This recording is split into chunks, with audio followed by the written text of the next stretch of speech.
చూసుకుంటే a ball p of mass 0.5 kg moving with a speed of velocity 10 metre per second. Okay, ఒక ball ఉందంట, దాన్ని mass m1 అనుకుందాం. m1 ఎంత ఇచ్చాడు మనకి? 0.5 kg అని ఇచ్చాడు. ఓకే, అలాగే దీని యొక్క వెలాసిటీ ఎంత ఇచ్చాడు? u1 is equals 10 metre per second. Okay, తర్వాత ఏమన్నాడు?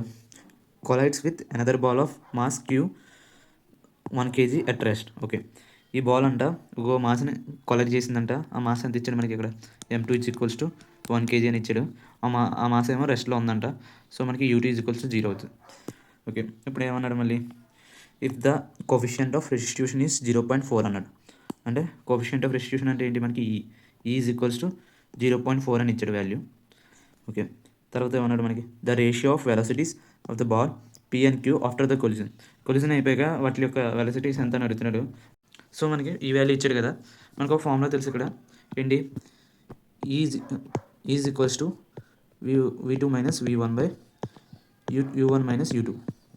సో మనకి u1 u2 ఈ వాల్యూలు తెలుసు. సో ఈ వాల్యూ అంతా మనకి 0.4, that equals to v2 minus v1 by u1 ఎంత ఇచ్చాడు? 10 minus u2 0. So therefore v2 minus v1 is equals to 10 అంటూ బ్యాక్ వెళ్తే మనకి 4 అవుద్ది.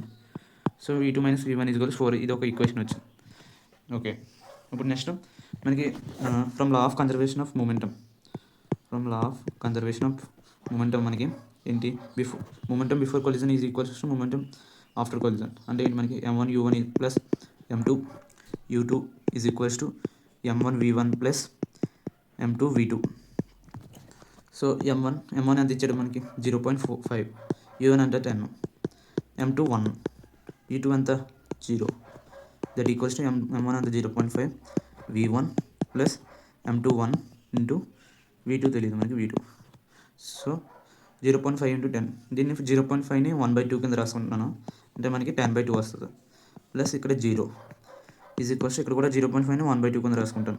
v/2 plus v2.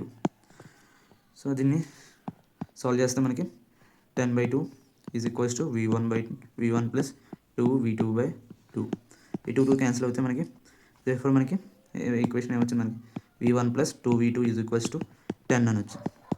సో ఇది ఒక ఈక్వేషన్ అనుకుందాం. సెకండ్ ఈక్వేషన్, ఇది ఫస్ట్ ఈక్వేషన్. సో మనకి ఫస్ట్ సెకండ్ ఈక్వేషన్ వస్తే మనకి 2 + 1 చేస్తే v2 వాల్యూ వస్తుంది. సో మనం 2 + 1 చేద్దాం. 2 + 1 చేస్తే మనకి minus v1 plus v2 plus 4 v1 plus 2v2 is equals to 10. So ఈ v1 క్యాన్సిల్ అవుతే ఇక్కడ 3v2 is equals to 14. So v2 is equals to 14/3. So మనకి v2 వచ్చింది. దీన్ని ఏమో ఈక్వేషన్ 1లో సబ్స్టిట్యూట్ చేద్దాం. ఇన్ ఈక్వేషన్ 1, సో v2 ఎంత? 14/3 minus v1 is equals to 4. So నేను ఈ v1 ఇటువైపు పంపిస్తే 4 ఇటువైపు పంపిస్తే v1 is equals to 14/3 minus 4, that equals to 14 minus 12/3. So therefore మనకి v1 ఎంత వచ్చింది? మనకి 2/3 వచ్చింది. సో మనం ఇక్కడ v1 వచ్చింది, v2 వచ్చింది. సో మనం v1/v2 చదువుతాం. v1/v2 is equals to 2/3/14/3. ఈ 3 క్యాన్సిల్ అయితే ఈ 2 14 7 టైమ్స్ పోతుంది. That equals 1/7. దేర్ఫోర్ మనకి v1:v2 ఈజ్ ఈక్వల్స్ టు 1:7 వచ్చింది ఆన్సర్. సో మనకి ఇచ్చిన ఆప్షన్లో option A is correct. Thank you.